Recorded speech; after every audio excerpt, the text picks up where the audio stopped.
आज एक अनहोनी हो गई है। पिछले 38 वर्षों में जो नहीं हुआ वह आज हो गया। 38 वर्षों में ऐसा पहली बार हुआ कि मैंने अतुल भैया को राखी नहीं बांधी। स्मिता, मेरी बेटी मेरे पास आकर बोली, मम्मी दोपहर हो गई, 2 बज गए हैं, मैंने टेबल पर आपका खाना भी लगा दिया है। पापा, राजू आपका इंतजार कर रहे हैं, खाना खा लो। देखो स्मिता, तुम्हें पता है कि जब तक मैं भैया को राखी ना बांध लूं खाना नहीं खाती हूँ। अभी तो दोपहर ही हुई है, क्या पता अभी तेरे मामा आते ही हों और मैं खाना खाकर बैठ जाऊं। ये ठीक नहीं, तुम लोग खा लो, मैं उनका इंतजार करूंगी। मैंने स्मिता को जवाब दिया, मम्मी कहीं ऐसा ना हो कि तुम्हारा उपवास ही हो जाए। चलते चलते स्मिता बोली, क्या सचमुच ऐसा ही होगा? मैं शंका से सिहर उठी। यदि ऐसा हुआ तो?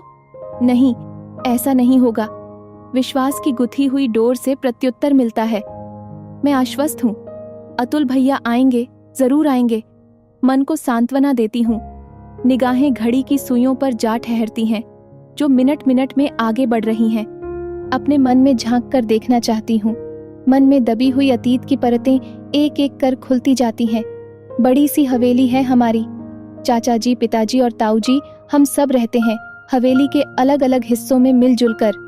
हम 3 भाई और 3 ही बहनें हैं। चाचा जी के 2 लड़के और 2 लड़कियां।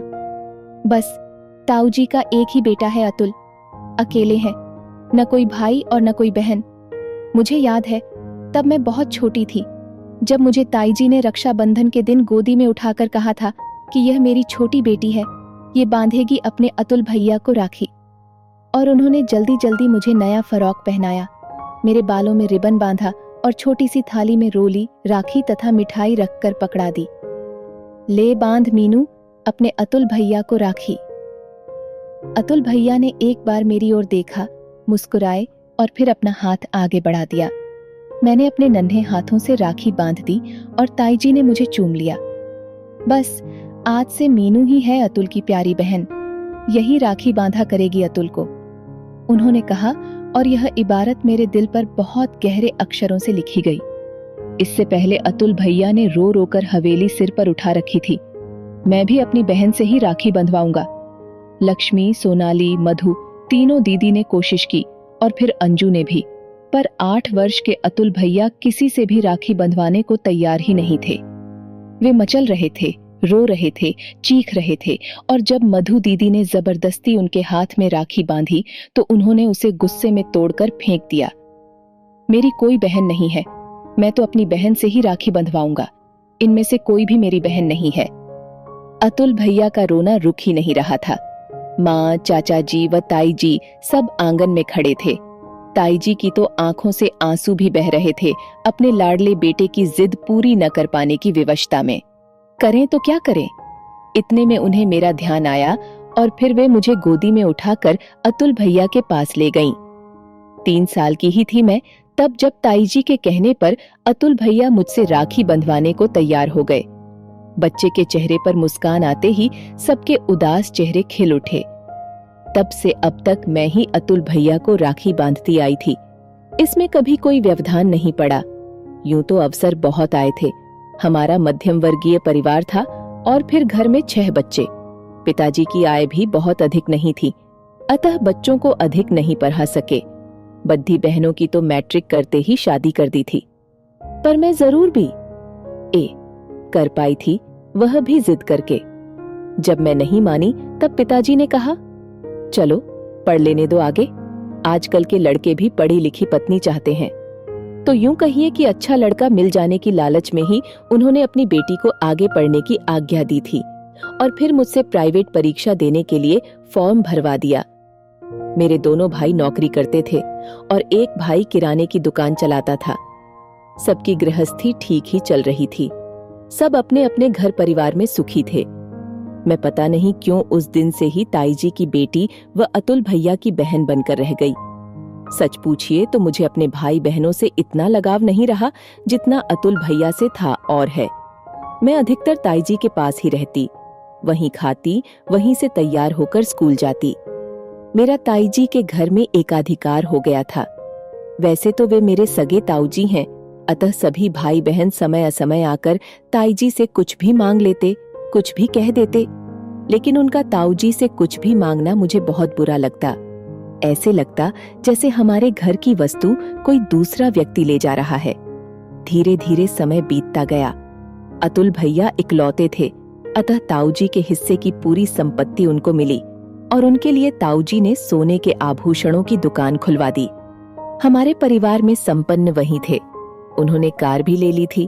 भाभी भी अच्छे परिवार की थीं। पिताजी ने मेरी भी शादी कर दी। पांचों भाई बहनों की शादी का खर्चा उठाते उठाते उनका हाथ बहुत तंग हो गया था, अतः मेरी शादी में उन्हें कर्ज भी लेना पड़ा। ऐसे समय में ताईजी ने बहुत मदद की। वे मुझे बहुत प्यार करती थीं। एक सोने का सेट उन्होंने मेरी शादी में दिया।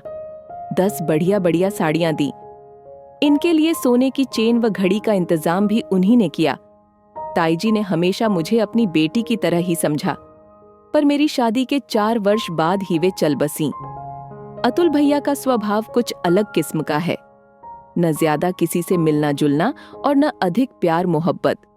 अब तक तो आगे बढ़कर ताईजी ही प्रेम बांटती आई थीं और रिश्तों का निर्वाह भी उन्हीं के द्वारा ही हो रहा था।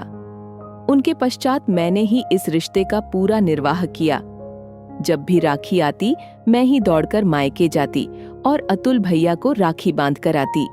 बचपन से ही इसे मैं अपना उत्तरदायित्व समझती आई थी कि अतुल भैया का हाथ खाली न रह जाए। मैं जब भी जाती भाभी भी अच्छी तरह से मिलती, बात करती व लौटते समय एक सुंदर सी साड़ी देकर मुझे विदा करती। वैसे भी मैंने कभी इस पर ध्यान नहीं दिया कि वे मुझे क्या उपहार देती हैं या नहीं देती हैं। मैं तो अपना कर्तव्य निभाए जा रही थी। एक बार स्मिता के पिता बहुत बीमार हो गए थे। मेरी ननद भी आई हुई थी। ऐसे में रक्षाबंधन आया और मैं जल्दी से जाने के लिए तैयार हो गई। मायके जाने में मुझे 6 घंटे लगते थे। स्मिता, मेरी सास व ननद सबने मना किया कि अगर इस राखी को तुम नहीं जाओगी तो क्या फर्क पड़ जाएगा, अगली राखी पर चली जाना। यदि इतना जरूरी है तो अपने अतुल भैया को फोन कर दो, वे आ जाएंगे। पर मेरा मन नहीं माना। कार तो मेरे पास थी नहीं, आना जाना बस से ही पड़ता था। राखी से एक दिन पहले गई व अगले दिन दोपहर तक लौट आई। कहा तो किसी ने कुछ नहीं, पर मुझे मालूम है कि सबको बहुत बुरा लगा था। अब तो बच्चे बड़े हो गए हैं।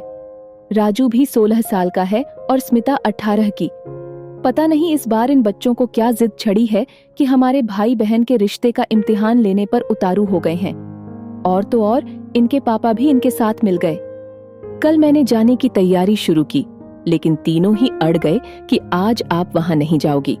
इस बार हमारे अतुल मामा को ही आने दो राखी बंधवाने के लिए। क्या राखी का महत्व सिर्फ आपके लिए ही है, उनके लिए नहीं?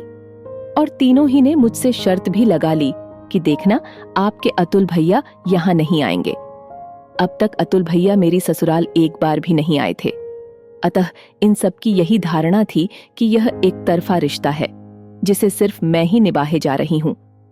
कल मुझसे बच्चों ने अतुल भैया को फोन करवाया।